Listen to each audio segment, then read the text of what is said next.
Fala aí, molecada, vamos trocar uma ideia sobre a Taça da Liga. Tivemos clássico nesta terça-feira na semifinal da competição entre Porto Sporting, Sporting e Porto, lá em Leiria, e a vitória dos Leões de Portugal. O Sporting venceu por 1-0. Gol de quem?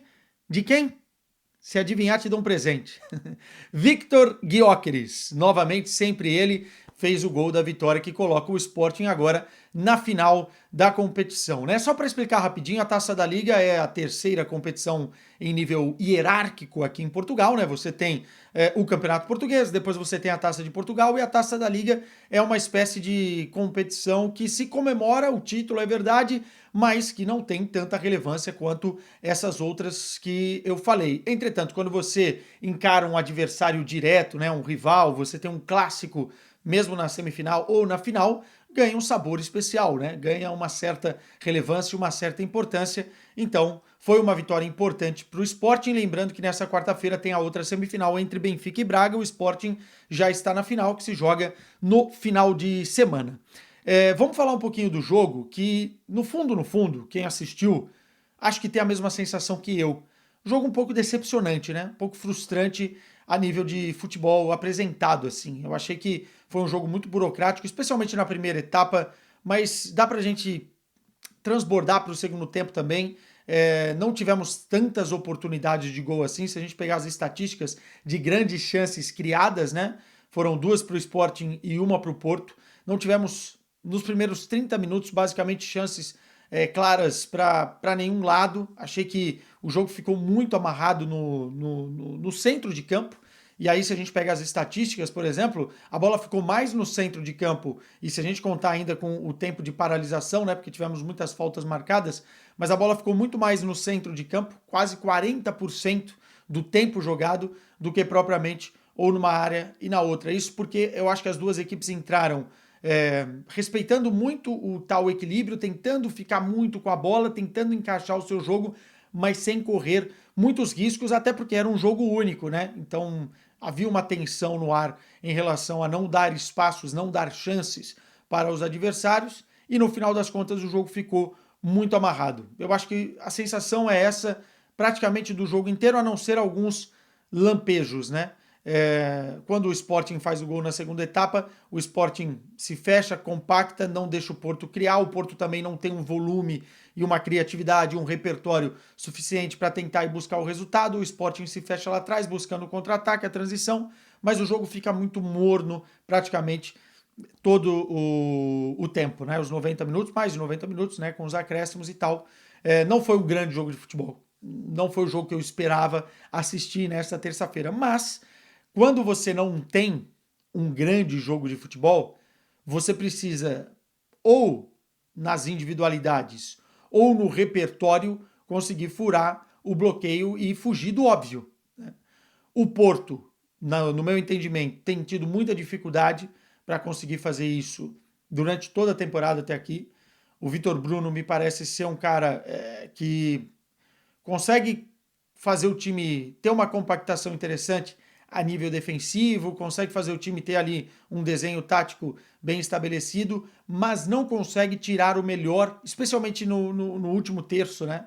Na criação de jogadas, explorando os seus principais jogadores. Né? Eu achei que o André Franco foi mal pela direita, achei que o PP fez um jogo muito abaixo, muito abaixo. Aliás, nas mãos de Vitor Bruno, o PP não tem sido o mesmo jogador que foi nas mãos do Sérgio Conceição, jogador que erra muita coisa do que tenta fazer. Se você pegar os lances um contra um, também as bolas que o PP acabou perdendo durante o jogo, não é do nível de um jogador tão talentoso quanto ele, e a torcida do Porto sabe disso, e o próprio PP sabe disso, e o PP fez um jogo muito abaixo.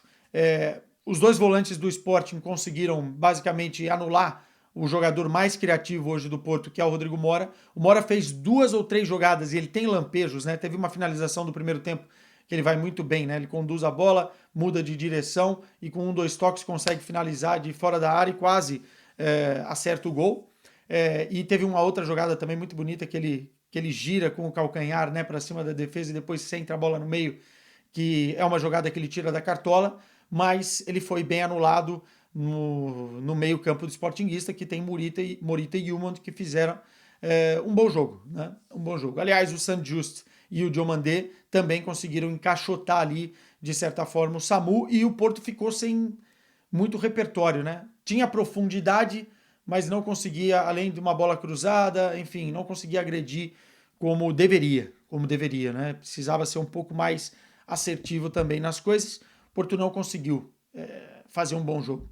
Não foi um grande jogo do Sporting também a nível ofensivo, mas aí é o que eu falo. Quem tem individualidade, meu irmão, nesses casos, sai na frente, né? E do outro lado a gente tem um tal de Victor Gyökeres. O Gyökeres fez o gol. A jogada do gol no segundo tempo é muito bem desenhada pelos três principais jogadores ofensivos, né, do Sporting. Você tem o Catamo cortando pelo meio, pelo corredor central, acionando o Kenda dá o passe e, enfim, o Gyökeres sai na cara do gol e ali dificilmente ele perde. E foi um gol que basicamente tirou o Sporting do sufoco e deixou o Sporting ainda mais confortável dentro da partida em que estava controlando as principais ações, né? Então, assim, o segundo tempo, do primeiro para o segundo tempo, o primeiro tempo que foi mais bucólico, do segundo tempo o Sporting foi melhor. O Porto voltou mal para a segunda etapa, o Sporting tomou conta das ações, criou as principais jogadas e quando o Vitor Bruno estava ali para substituir, mexer no time, o gol acaba saindo e no final das contas, mérito do Sporting, venceu esse jogo, enfim, e merecia ter vencido. Merecia ter vencido. E aí, abrindo parêntese aqui para o Victor Gyökeres, né? Quando você tem um Gyökeres, você tem um cara que faz a diferença. E eu acho que hoje todas as ações ofensivas do Sporting, importantes no jogo, passaram pelo Victor Gyökeres. Há uma certa Gyökeres dependência que eu não gosto tanto. Tudo bem que o Bragança não está, o Pote não está, enfim, o Kenda também, apesar do passe, eu acho que perdeu um pouquinho de ritmo, caiu um pouquinho de nível do que estava jogando na era Rubem Amorim, enfim, mas é um jogador muito jovem, oscilar é normal, mas eu acho que o Sporting é muito dependente do Victor Gyökeres. Eu separei para vocês, vou colocar na tela aqui, o mapa de calor do Gyökeres, porque o Gyökeres ele tem que fazer uma função tripla no ataque do Sporting, e isso acaba fazendo com que ele perca o fôlego durante o jogo. Tudo bem que ele é um touro fisicamente, né? Mas, cara, ele tem que cair pela direita, ele tem que cair pela esquerda, ele tem que fazer o corredor central, ele tem que baixar para buscar essa bola no meio-campo e depois girar para fazer a corrida, né? Atacar o espaço. Ele basicamente tem que fazer tudo naquela faixa de campo. E isso, óbvio, é bom você ter um jogador assim, mas é ruim porque o cara chega no final da segunda etapa com a língua de fora, né? Ele praticamente está andando em alguns lances, já não tem a velocidade para atacar o meio da área, já não está lá quando precisava estar, já está fora da área quando deveria estar mais centralizado, enfim. E aí, cara, a gente vê uma lacuna desse repertório ofensivo do Sporting. Precisa realmente ter outra solução, né? Você vê aí no mapa de calor, como eu falei, o cara na direita, o cara mais pela esquerda, perdão, até do que pela direita, mas caindo muito fora da área, tendo que se movimentar bastante. E eu acho que ele deveria ser um pouco mais utilizado nas corridas certeiras, né? Para que ele tivesse mais pujança ainda, mais força física nestas arrancadas e fizesse ainda mais a diferença. Mas quem tem Victor Gyökeres sai na frente num jogo tão amarrado como esse, né? Os números não mentem, o Gyökeres hoje tem 40 gols na temporada, contando clube e seleção em 35 jogos. Se a gente contar só o Sporting, são 31 gols em 29 partidas. Só em 2024 ele já tem 4 gols, né? Marcou um hat-trick contra o Vitória de Guimarães, agora marca mais um gol importante que classifica para a final da Taça da Liga.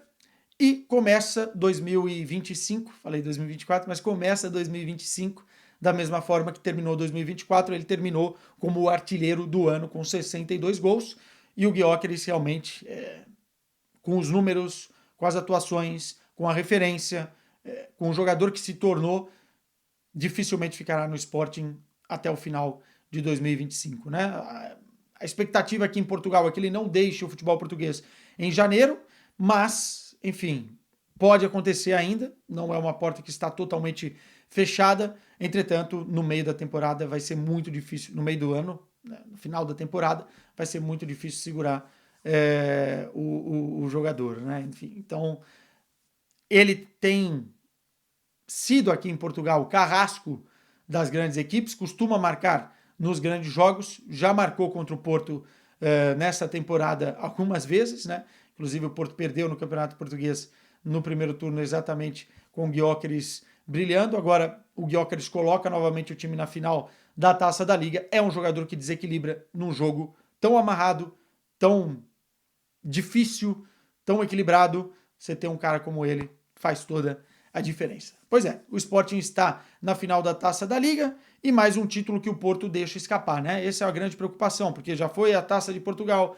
já foi a Taça da Liga, agora só tem o campeonato e a Europa League. Na Europa League não está bem como deveria e no Campeonato Português está brigando pelo título, mas não pode vacilar, né? É um ano de transição para o Porto, é um ano que a gente sabia que seria muito difícil, porque mudou tudo na diretoria, na presidência, inclusive o treinador, né? Saiu um cara que estava 7 anos ganhando tudo, o Sérgio Conceição, para o Vitor Bruno assumir. O Vitor Bruno era adjunto, não tem a experiência do Sérgio Conceição, e na contextualização das coisas, cara, seria um ano difícil, né? Um ano de adaptação. E está sendo, né? Está sendo. Apesar do Porto estar brigando firme e forte na ponta do Campeonato Português, nas outras competições tem sido um bocadinho, como eles dizem aqui em Portugal, frustrante. Meus caros, até amanhã, depois do jogo entre Benfica e Braga, voltaremos com mais atualizações.